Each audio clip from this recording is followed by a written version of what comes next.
Hello students, today we are going to determine potentiometrically the concentration of the components in a solution mixture of hydrochloric acid and acetic acid.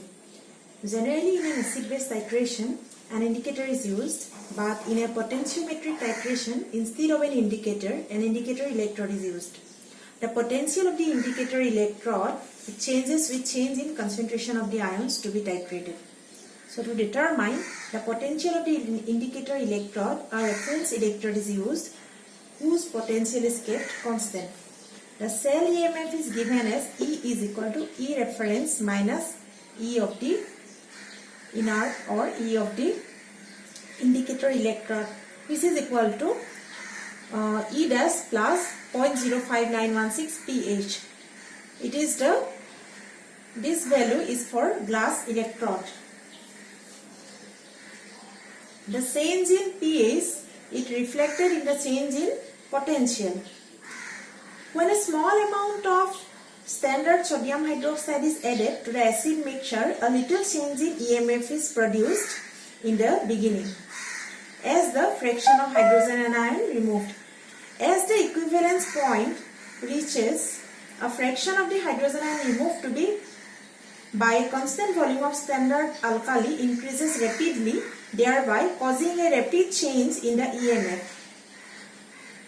Above the equivalence point, there is again a small change in EMF by the addition of the excess alkali.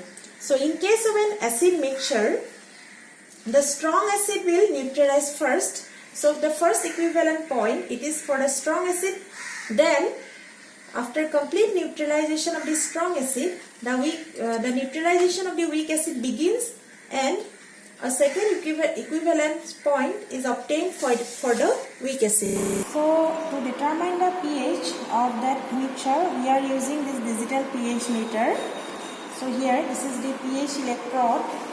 We are connecting this pH electrode with the help of this wire. And there is a point, with that point we are connecting this wire with the machine. So it is basically a closed circuit. There are two electrodes. One is reference electrode and another one is internal electrode. The reference electrode, it is made up of silver, which is coated with silver chloride, and internal electrode, it is also silver coated with, as you can see here, there as a coil like, it is the external electrode and there is an internal electrode. Okay, so internal electrode, it is also made up of silver coated with silver chloride, and external electrode, that means the reference electrode, it is also made up of silver coated with silver chloride. So as you can see, there is a bulb at the bottom of the electrode. So when we use some external solution and we immerse the electrode in that solution, then the glass bulb, it will experience the hydrogen ions. That means it experiences the potential of hydrogen ion in millivolt. Okay. Then the internal solution, since there is an internal solution, the internal solution is generally a solution of a strong electrolyte like potassium chloride. So the internal solution will pick up the signal of the millivolt from the glass bulb, and then this signal is passed through the internal electrode, and finally the signal will reach to the meter. So the reference electrode, its potential is fixed. So this machine will record the difference between, that means the potential of the internal electrode with respect to the reference electrode. Okay, that means it will measure the potential of this potential of the electrode, and finally this machine, it will convert the potential into pH of the solution. As we know from Nernst equation, we can directly convert the electrode potential to pH. So this machine will give you the result as pH, and also we can measure the potential directly. There is by changing the mode, you can determine the potential as well as pH. Also you can check the temperature. Before measuring the pH of the solutions, we have to calibrate the pH meter. So for calibration, we have to use the buffer solution of pH 9, then pH 7, then pH 4. Potentiometric determination of the concentration of hydrochloric acid and acetic acid, we have to first standardize the sodium hydroxide solution. So for standardization of sodium hydroxide potentiometrically, we have to take sodium hydroxide in the burette. We have already prepared 0.1 normal sodium hydroxide. So this is a clean burette. We have to first rinse the burette with that solution. We have to now fill up the burette with sodium hydroxide solution.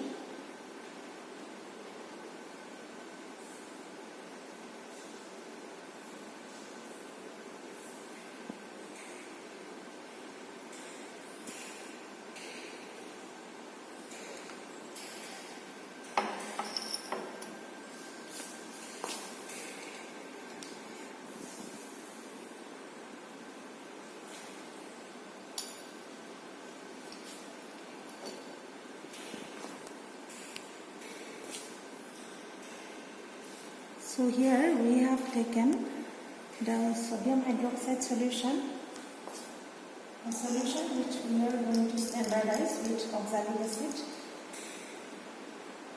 We have already prepared the oxalic acid solution. Now we will take the oxalic acid in a beaker with the help of a pipette. So, fixed amount of oxalic acid has to be taken.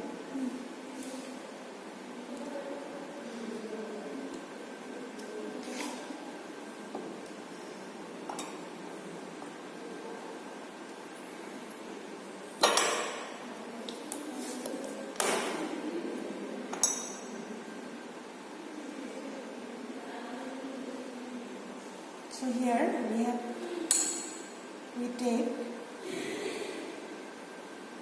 20 ml oxalic acid solution, 0.1 normal of concentration in a beaker, and now we are going to titrate it with against sodium hydroxide solution.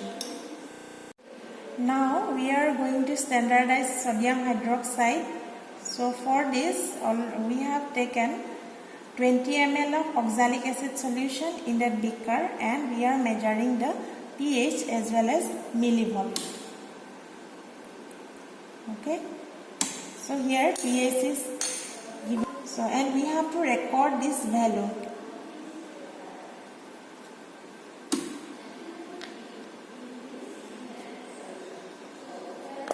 Now we are ready 1 ml of sodium hydroxide solution from the burette.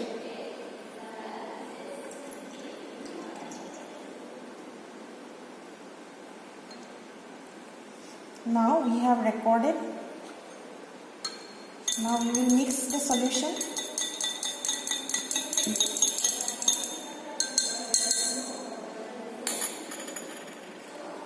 And we will record the pH. So we have added 1 ml, and we have seen that the pH value is increasing as the concentration of hydrogen ion is decreasing, and also the potential is decreasing. Now again we have added another 1 ml, and we have recorded the pH. As you can see, pH is increasing slightly and potential is decreasing. Now we have added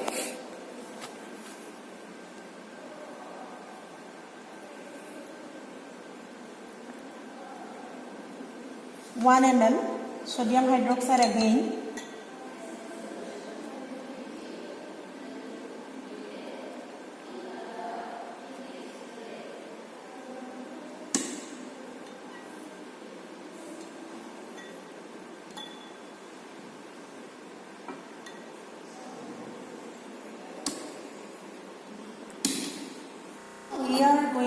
determine the concentration of hydrochloric acid and acetic acid potentiometrically with standard sodium hydroxide solution. Already we have standardized the sodium hydroxide solution using 0.1 normal oxalic acid. Now again we are taking sodium hydroxide solution in the burette. So here we have taken sodium hydroxide solution in the burette.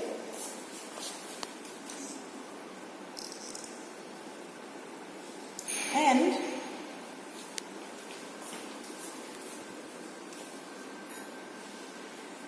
now we are taking the mixture of acetic acid and hydrochloric acid with the help of a pipette. So here we are taking acetic acid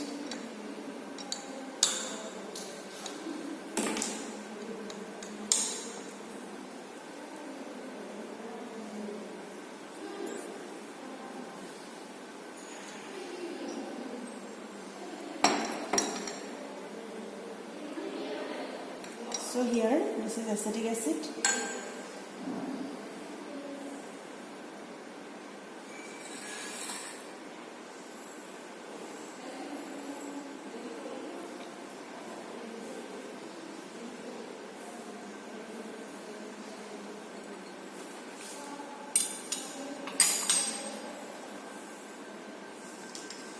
And now we are taking hydrochloric acid.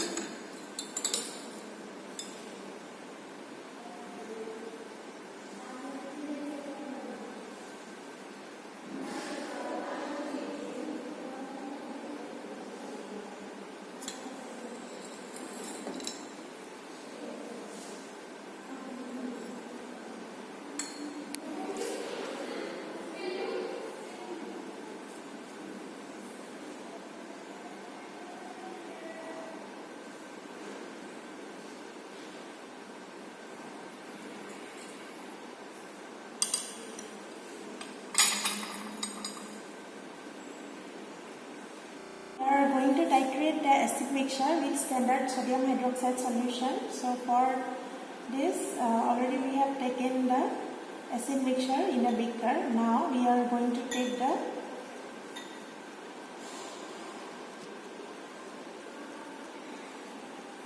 pH value as well as, so here pH is shown as 2.62 to 36 millivolt. Now we are adding 1 ml of sodium hydroxide solution. We have to mix the solution.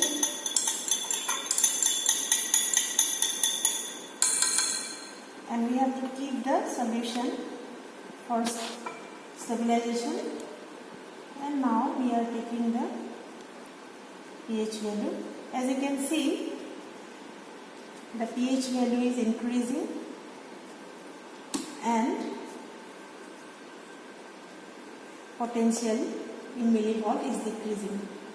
Again we have added 1 ml of sodium hydroxide solution from the burette. We have mixed the solution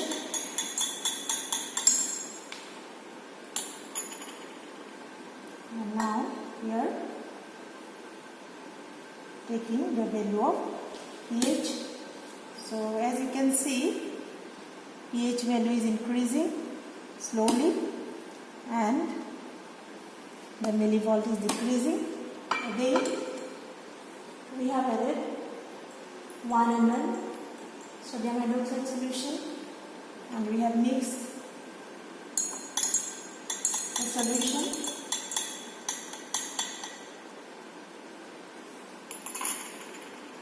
And now we are taking the reading. So with the decrease in hydrogen ion concentration, the pH value is increasing and the potential is decreasing. So in this way we are taking the pH value as well as the potential value until there is a sharp increase in pH or sharp decrease in potential. So since there are two acids, one is weak acid and another one is strong acid, so the strong acid will neutralize first and the weak acid will neutralize after the complete neutralization of strong acid. So we have to record the pH value, the potential value and the ratio of the difference in pH and potential for each and every reading. And we have to plot the graph of pH versus volume of sodium hydroxide, graph of potential versus volume of sodium hydroxide and ratio of the difference in pH versus potential to the volume of sodium hydroxide graph. So in the pH versus volume of sodium hydroxide graph, there will be two inflection points. The first one is for the end point of hydrochloric acid. The second one is for the end point of acetic acid. And similarly, in the potential versus volume of sodium hydroxide graph, the first point is due to hydrochloric acid and second inflection point corresponds to acetic acid. Similarly, in this graph, there will be two peaks. The first one corresponds to hydrochloric acid and second one corresponds to acetic acid. So, from this volume of sodium hydroxides, with the dilution formula, we can calculate the amount of hydrochloric acid and amount of acetic acid. That means the concentration of hydrochloric acid and concentration of acetic acid in the solution mixture.